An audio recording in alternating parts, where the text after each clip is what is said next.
As you start getting serious about your finances, you might wonder if you can lose your retirement money. So whether you have assets that you've built up over time or you're entitled to benefits from working at a job, it can be scary to think that that money might go away. So we're going to talk about some of the most common situations you may face. One of the most common events that comes up is leaving a job. So your workplace retirement plan might have some incentives to have you stay on the job for a number of years, and that might be known as a vesting schedule. By the way, I'm Justin Pritchard, and I help people plan for retirement and invest for the future. And I linked to a couple of resources in the description below that cover this topic and give you some additional tips. It's important to know that any money that you contributed to the retirement plan out of your own pay is typically 100% immediately vested, and you would not lose that money when you leave the job or if you get fired or whatever else happens. That money is generally your money. It can gain and lose value with the markets,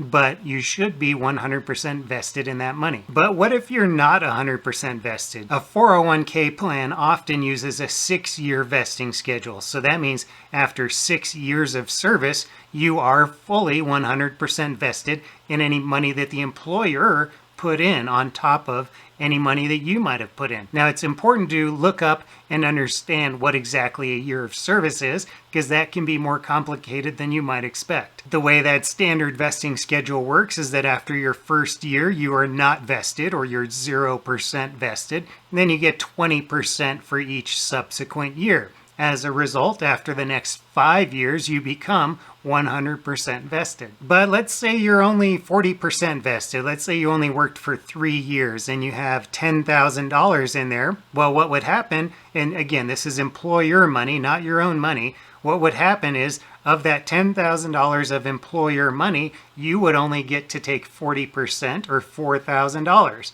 The other $6,000 goes back to the employer, so you don't get to take that with you when you leave. Another common question that comes up is if your employer goes bankrupt. Maybe you're worried about the financial strength of the company you work for. In many cases, your funds are protected, and that's because they should be, and depends on the type of plan and many other things, they should be kept in a separate trust that can only be used for your benefit.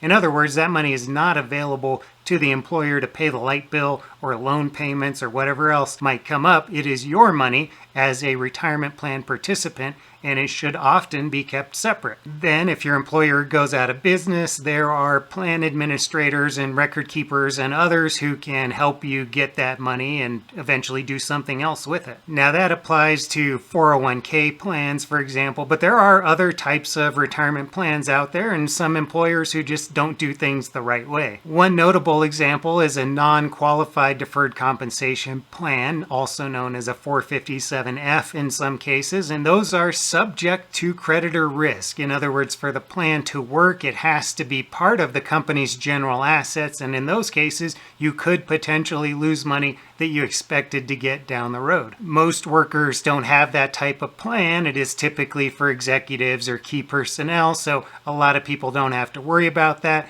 This is something that you just need to research and talk to your employer about so that you understand how things are working. There are also pension plans that don't just have an account balance for you to take with you, but they would actually pay you an income maybe for the rest of your life, pay your spouse if you died first. Those pension plans, also known as defined benefit plans, can also be protected, but that's not always the case. So again, you have to do some research.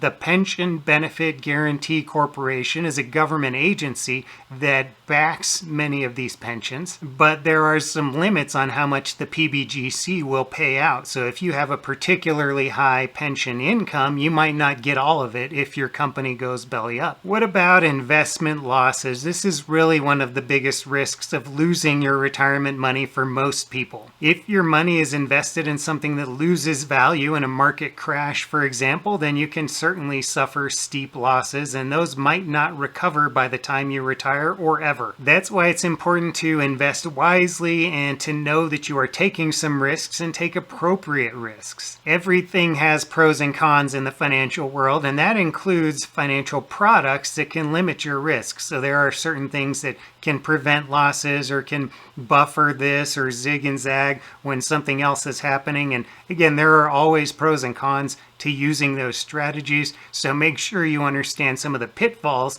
if you are attracted to the benefits of what those promise. Scams and fraud are unfortunately another big risk for a lot of people as they approach retirement and as they go through their retirement years, especially getting older. Elder abuse and financial exploitation are a big problem. Once you reach retirement age, there's a decent chance that you have built up a nice nest egg. That's a lot of money, and that can be a target for somebody, whether that's a hacker or a dishonest financial advisor or a family member who might want to drain your accounts. That's why it's important to monitor these things closely. It doesn't mean there's necessarily anything wrong with you.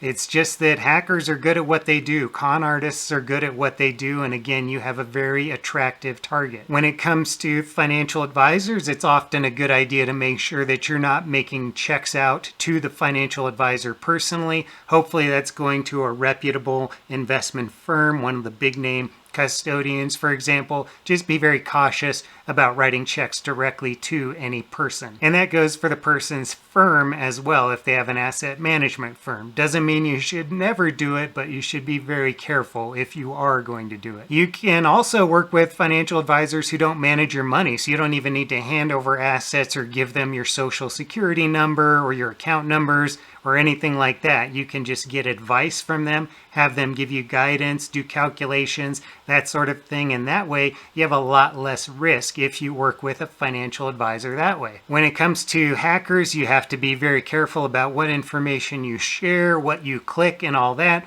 but in some cases it's not your doing when somebody gets into your account or gets your data. As of this recording, there are not necessarily any laws or consumer protections that would do anything for you if, for example, your money got pulled out of a retirement account. Depending on the details, there might be some consumer protection, but you also want to look at the custodians you use and make sure they are reputable and they have deep pockets in case these kinds of things happen. They certainly don't want negative press of people hearing about customers getting their retirement money stolen. That said, they do put some responsibility on you, so you don't want to share your password with anybody ever, including a financial advisor, a family member. Really just don't do that. And it's also smart to observe just basic cybersecurity, using good passwords, not repeating those passwords, maybe using a password vault, that sort of thing. Setting up two-factor authentication, and of course always calling somebody. If you get a weird email or you notice something that's off, just checking with somebody using a phone number that you know is legitimate so that they can look into it. Legal issues can also cause you to lose some of your retirement money. So for example, if you were to get divorced and the divorce agreement said that an ex-spouse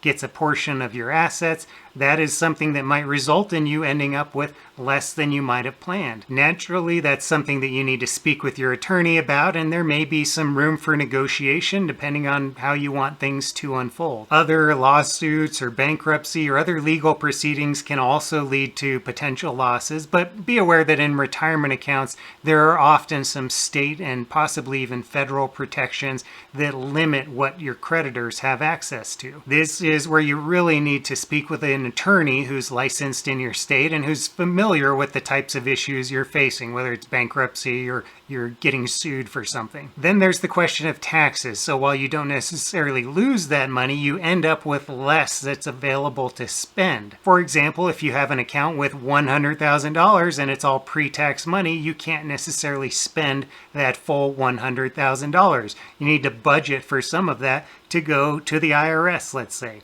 And this video that's about to pop up will give you more information on exactly what to expect and maybe what you can do about that. So I hope you found that helpful. If you did, please leave a quick thumbs up. Thank you and take care.